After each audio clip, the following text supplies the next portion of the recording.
Good morning, beloveds. The cool front came through. So we had 2 days of rain, and that was fantastic. And then, or maybe we had 3 days of rain. Yeah, we had 3 days. 3 days where it rained. Like Tuesday it rained all day, and then Wednesday and Thursday it rained like half the day. And then the cool front came through, and when I went to the chiropractor this morning, it was 70 degrees. And it looks like it's going to be a beautiful weekend. It's going to be the opening weekend of the Texas Renaissance Festival, which I'm not really working this year. I find that interesting. I just physically couldn't do it. So, yeah. But I will make it out there at least once. So, all right, beloveds. It is October 6th. Our title is Trinity of Mind, and our author is Elizabeth Carrick-Cook, and this was published in Mind Remakes Your World, which was edited by Holmes in 1941. So, all right, Trinity of Mind. The Christian Trinity is called Father, Son, Holy Ghost. The metaphysical Trinity may be stated as mind, idea, manifestation. Mind is the Father, idea is the mind, and manifestation is the offspring. Or I guess I should say mind is God. Idea is the activity of the mind, and then the manifestation is the offspring, the form which idea takes. For example, mind or intelligence desires to express repose, and it creates through people a chair. A chair, or the manifestation, is a form which is the understanding of repose. The chair, or manifestation, is a form which the understanding of repose takes. Mind produces a companion for people to express the faithfulness of love, and we have a dog, which symbolizes fidelity. Mind, expressing the continual vivifying action of life, produces rain, which symbolizes the multifarious ideas of God, replenishing the earth. It that causeth the rain to fall upon the just and unjust. Here we have a perfect example of mind's impersonal attitude towards people. Mind judges no one. It gives of its all to each one. What each receives is a question of how much they as the individual can avail themselves. Okay, there are words in the thing that I've never heard. Multifarious, vivifying. And I have an extraordinarily extensive vocabulary, mostly because I love to read. I like words. So that was a little, okay. So this is one where she's going to make me work for it, but I think we will all be better because of that. So she talks about the Christian Trinity, Father, Son, Holy Ghost. I was Catholic, Father, Son, Holy Ghost, right?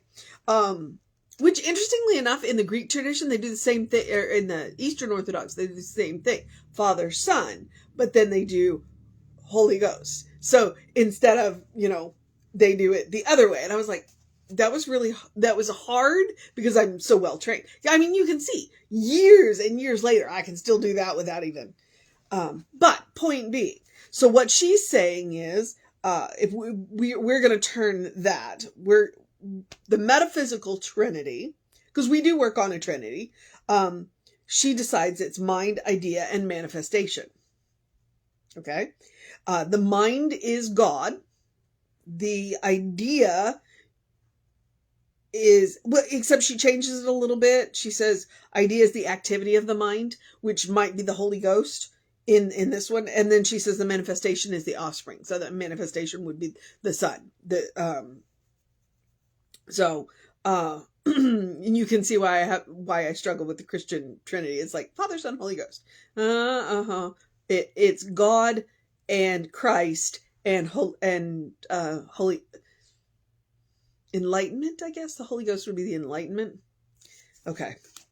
I just need to stop. I went to the chiropractor today, so I and had a really interesting discussion with him. So I'm kind of zinging on that. Um, the okay, and then she gets really clear, and she says, okay, so mind decided that it wanted to manifest repose, and so mind manifested repose through people by creating a chair.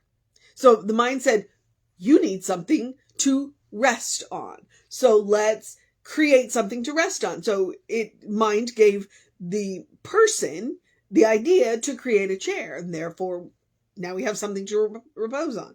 And then she gives another example, which had less to do with us because we didn't create the dog. Evolution did. Although we had a hand in that by offering a wild animal food and a place to rest at the fire. And the animal went, oh, okay, dog.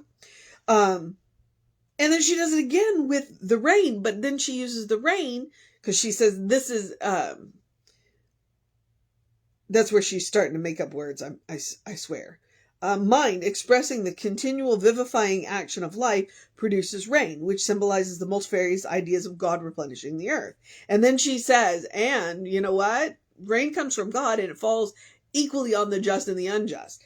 So, which allows her to end with the idea that mind judges nobody.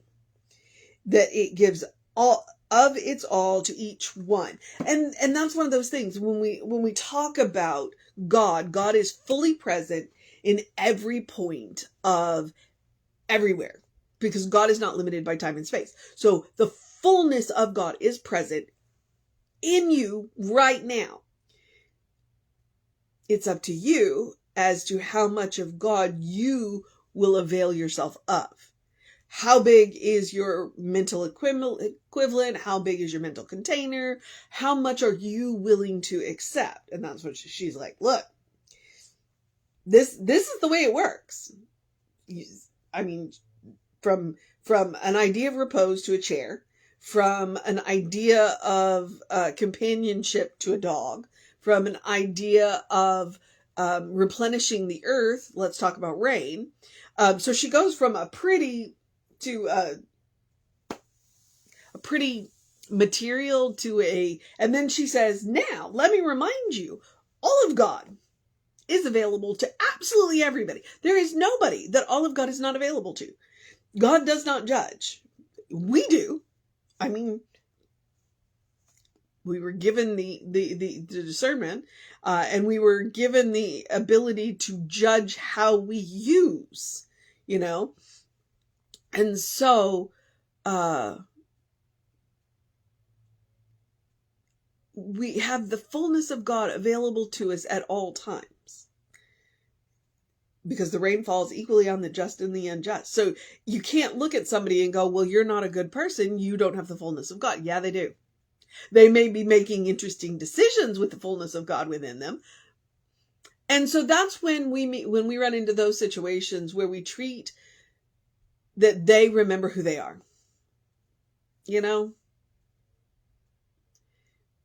Because they are making the full use. They are making the use of the fullness of God within them. They're just making interesting choices. And then again, they may be looking at you going, well, you have the fullness of and look at what you're doing with it. So,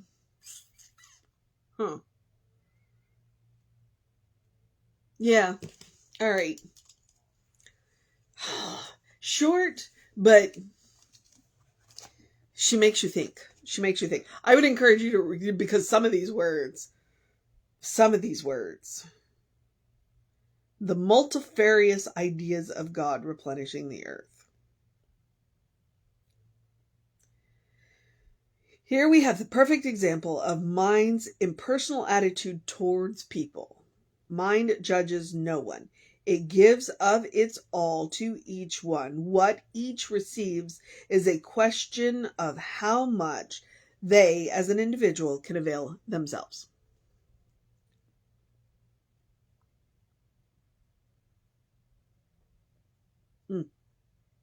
Mind produces a companion for people to express the faithfulness of love. And we have a dog, which symbolizes fidelity.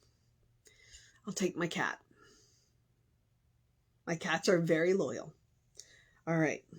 All right, Elizabeth Carrick-Cook. Ugh. Interesting. Kind of makes you want to, it makes me want to go read Mind Remakes Your World.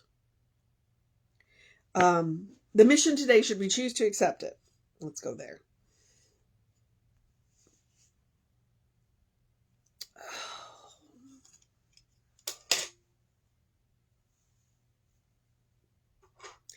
I don't know.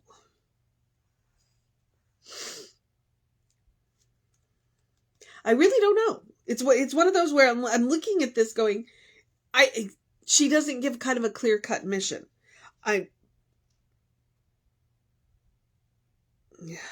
Mind judges no one. It gives of its all to each one. What each receives is a question of how much they as an individual. Okay. So, the mission today, should we choose to accept it? Maybe that's it. It's the mission today, should we choose to accept it, is to look at the fullness of God available to each and every one of us. Okay? Let's not look at let's look at our acceptance of the fullness of God available to each one of us and see what it is that we have available. And maybe stretch that out a little bit more. Okay. The material world likes to tell us that we're small, and the spiritual world likes to remind us that we're big. So let's lean a little bit more into the spiritual and a little less into the material and grow a little bit. Okay. That's where I'm going to go with that mission. And then the other mission is the same mission I give you every day. The mission of the spiritual practice of self-care. To do something loving for yourself, do something kind for yourself, do something compassionate for yourself. One, I took myself to the chiropractor. I'm making that appointment a month out. So I'm like, this is just the gift I'm giving to myself. But I also had that conversation with him today. I was like, all right, tell me what you think about autoimmunes. And what he came back at me with was reasonable. And then he also said, well, you know what, here's some other things that I can offer you. And I'm like, I'm going to take this. All right. So, yeah. And my chiropractor's interesting. And so it was kind of it was a scary opening conversation because he can get a little weird. I mean, he's a chiropractor. He can get a little weird. But where he went with it, I was just like, nope, you know what? I can work with this. So the most loving, kind, and compassionate thing I could do for myself was to have a scary conversation with a medical professional. And I did it. So, and that's what it looks like. I say yes to things that push you a little out of your comfort zone. That was it for me today. I also say no to things that are a little draining. You know, they're just things that right now I can't do. And so that's what I've had to say. It's like, you know what? I can't right now. And it makes me sad, but I can't right now. And that's it. Right now, there will be time. There will be time in the future. So there's that. I want to remind you, it also looks like taking a deep breath before you speak to yourself. It looks like taking a nap, taking a walk, taking a break, taking a vacation. I have a vacation coming up soon. I'm very excited. It doesn't mean I won't do these. So we're good. I will keep up. They just may not happen at 9:00 in the morning. I'll let you know. I don't see why they wouldn't though, because I'm usually up by 8. Even on vacation. So there. I'm going to remind you, I like to remind you to eat dessert first. Okay. What I mean by that is don't save the good stuff.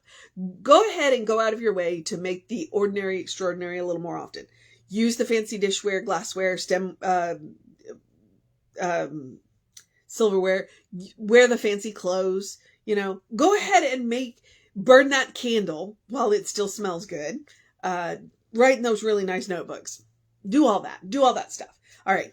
I also want to remind you that joy is a quality of God. Therefore, joy is a quality of you. No matter what is going on in the world, no matter what is going on in your life, you deserve joy. Please make room for joy. Okay? No matter what is going on, you still deserve joy. And when I say that, I'm going to remind you, there was this time when I was 8, 9, 10, I don't remember, where my uncle died. He was killed in an industrial accident. And so all of the family got together for the funeral, okay? And they recognized that we were children, and they sent us out to play. In the midst of that, there is still room for joy, okay? In the midst of natural disasters, there's still room for joy. Please make sure that you're making room for it, okay? No matter what is going on in the world, no matter what is going on in your life, you still deserve joy. Because sometimes you need to make room for that joy to keep the hope alive. So, that's what I'm talking about. All right, I'm going to move on. And remind you to the rest of the suggestions. Basic self-care. Do something to engage your mind and your body, whatever that looks like for you. Drink plenty of water. Hydration is super important. Your body works better, your brain works better, and your skin looks better when you are well hydrated. So hydrate. And get that early in your day bright light. The sun is back today, so that was nice. When I drove out to the chiropractor, I got that sunlight hit my face. So, it's nice. Between 7 and 9, the sun hits the earth at a particular angle that is good for your vitamin D levels. It's good for your circadian rhythms, and you only need like 5 or 10 minutes. It's not much. So try it. You'll have mornings during the day. You'll sleep better at night. It works. Trust me. Okay. Yep. So, Ernest Holmes' quote, open the windows of your soul, allow the breath of heaven to remind you, you do live in heaven. Right here, right now, it's all around you all the time. Okay? It is,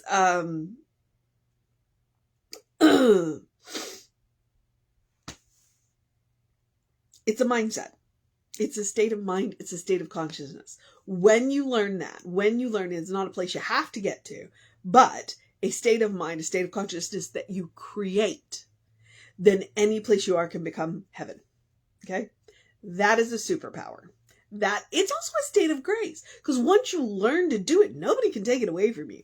And that is an amazing power. It means that when you meet people who are in their storms, you're not going to get sucked into their storms. But what you can do is provide an island of peace where maybe they can rest for a minute. And you can hold your light up so they can see where to put their feet. We can't walk their path for them, but we can hold our light up. That's why we do our own work. So we can hold our light up so other people can see where to put their feet. Okay. I'm moving forward. Oh, I'm going to remind you, Emma, look for the good and praise it. Okay. If you're creating that heavenly state of consciousness, look for the good and praise it. Count your blessings. It's the fastest way to change a grumpy mindset.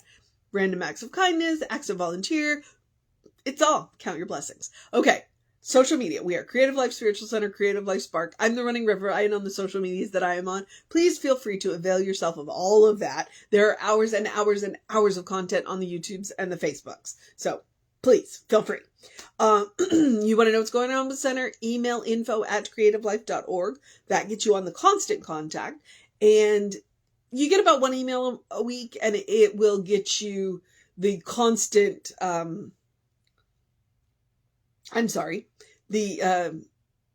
links. And the hot links are hot. If it says click here now, it will take you right to the information you want or to the person that can help you get it. So try it. Okay. I'm at the part where I get to encourage you to have a great day, a wondrous day, a fantastic day, a magical day, enchanted day, a wonderful day, an awesome day, an amazing day, a Friday, enjoy the cooler weather day, a go dance in the cooler weather day, a throw your windows open day. Yes.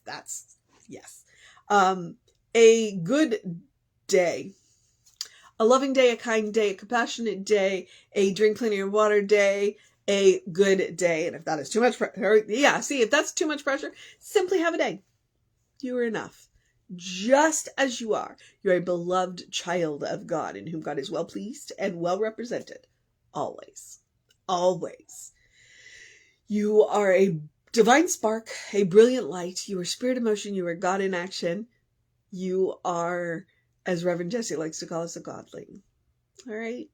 The fullness of God is present in you right now. Absolutely. So I would encourage you to peel back the layers of who you have been told you are.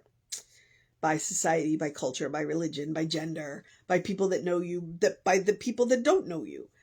Peel all of those layers back and get to know who you are at the center of your being. Go to the source of your being and say, show me who I am. Show me who you know me to be. Because I promise you that that person is really good, really cool, really kind.